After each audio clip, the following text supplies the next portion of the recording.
Isso nos possibilitou nos percebermos como cidadão. E a relação entre a luta geral pela democracia, a luta pelos direitos humanos e a atuação das pessoas com deficiência, participando, deixando a situação de isolamento, deixando uma situação de apatia e se revoltando contra barreiras de atitude, barreiras físicas, barreiras que no fundo sempre existiram e sempre violaram os preceitos da Constituição brasileira, das constituições, da própria ideia de democracia que sempre proclama a igualdade de todos. 1979. A Coalizão Pró-Federação Nacional de Entidades de Pessoas Deficientes. A coalizão foi criada com o objetivo de organizar o movimento representativo das pessoas com deficiência em nível nacional, né? Até então você tinha associações isoladas pelo Brasil, as áreas não se comunicavam, era criar uma estrutura sistêmica mesmo para o movimento de luta das pessoas com deficiência. 1980. Primeiro Encontro Nacional de Entidades de Pessoas Deficientes em Brasília. Os grupos, você vê, a gente se organizou nacionalmente, nós fizemos um encontro nacional em 1980, né, na base da carta, era carta postal que ia de um lado para o outro, telefonema, que às vezes a ligação caía no meio que você estava conversando, né? A gente não tinha comunicação com as capitais. E, no entanto, depois, quando a gente se reuniu em Brasília, a gente viu que, sem nos comunicar, estávamos, tempos atrás, né, quer dizer, 78, 79, 80, nós estávamos defendendo as mesmas ideias, os mesmos ideais. Isso significa que não é uma mera coincidência. Significa que o tempo chegou, né? O devido tempo chegou. Foi uma coisa épica, né? Épica. Se você pensar hoje, fazer um encontro nacional em Brasília é bico, né? Mas naquela época foi um negócio realmente épico, né? Porque as pessoas, para chegar a Brasília, né? Nós fomos com aquele ônibus da Maria de Lourdes Guarda, 19 horas de viagem, né? Coisa que eu nem acredito, acho que isso aconteceu, sei lá, com outra pessoa, enfim. Então nós chegamos lá mortos, né? Mortos. Era uma minoria que poderia ir para um hotel, não é? A grande maioria ia para quartel, não é? Para os quartéis, o Exército Brasileiro colaborou grandemente nisso aí, né? Quartéis, Corpo de Bombeiro auxiliou muito, e em escolas, quer públicas, né?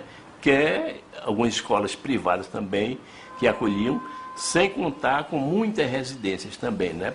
Só que aí as acomodações eram, de certo modo, incríveis, né?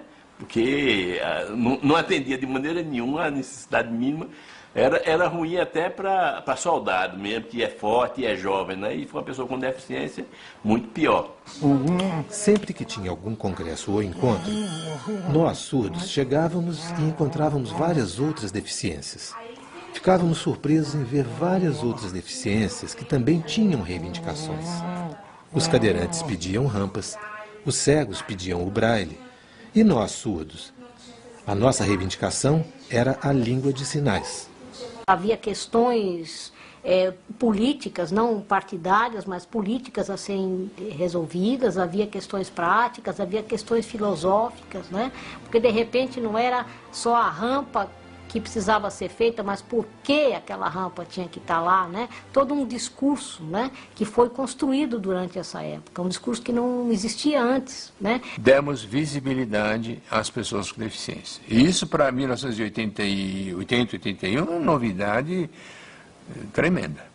Brasília foi a primeira vez que as pessoas se encontraram, se conheceram, aqueles nomes que a gente ouvia falar ganharam rostos, né, voz. Unidade, a gente sentiu assim que a gente era forte e que a gente precisava unir mais para que a gente pudesse avançar mais a nível das políticas em relação à pessoa com deficiência. 1981, o Ano Internacional das Pessoas Deficientes.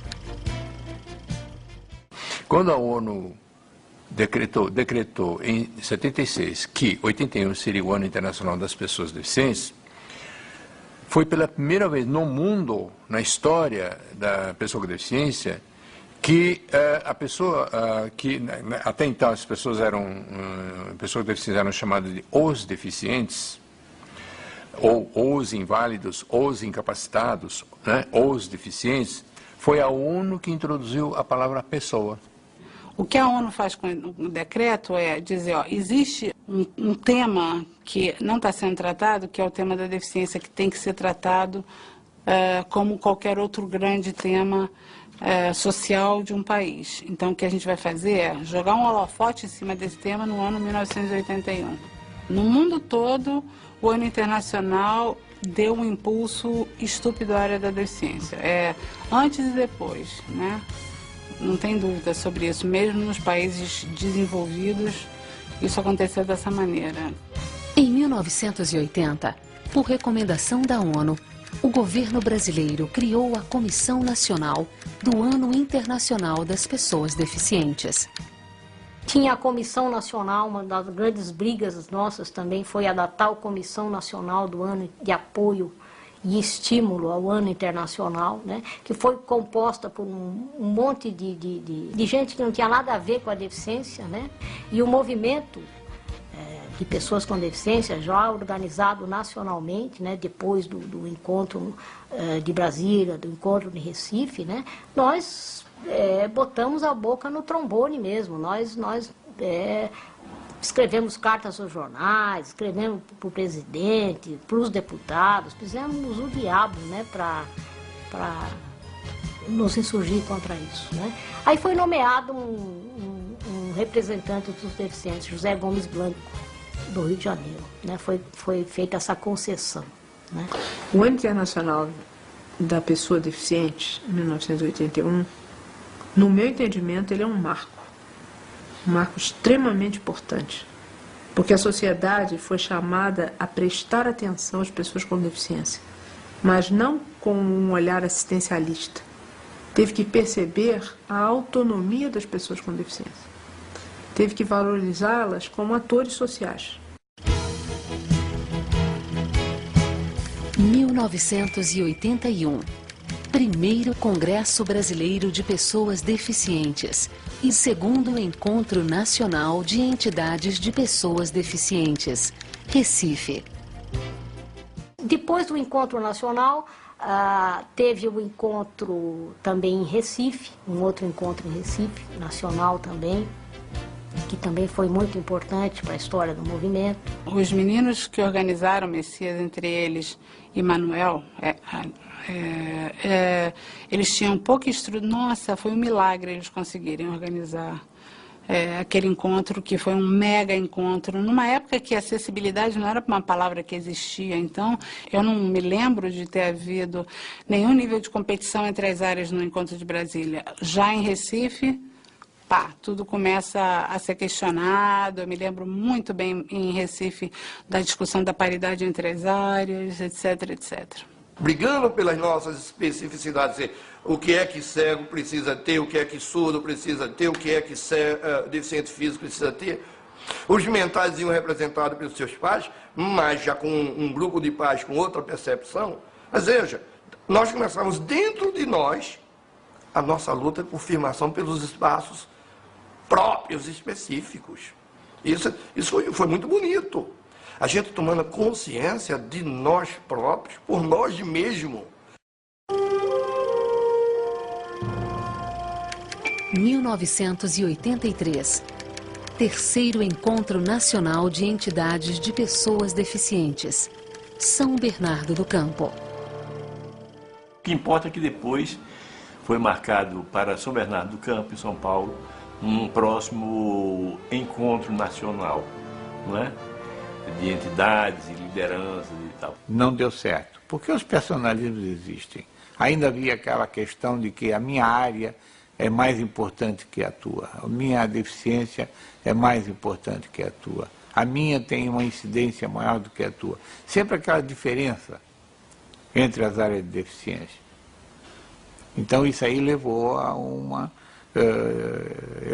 dissolução dessa tentativa de movimento. Rachou.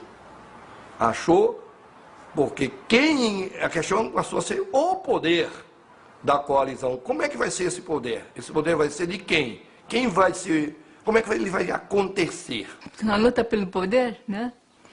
Ela deixa de lado o ideal da gente, né?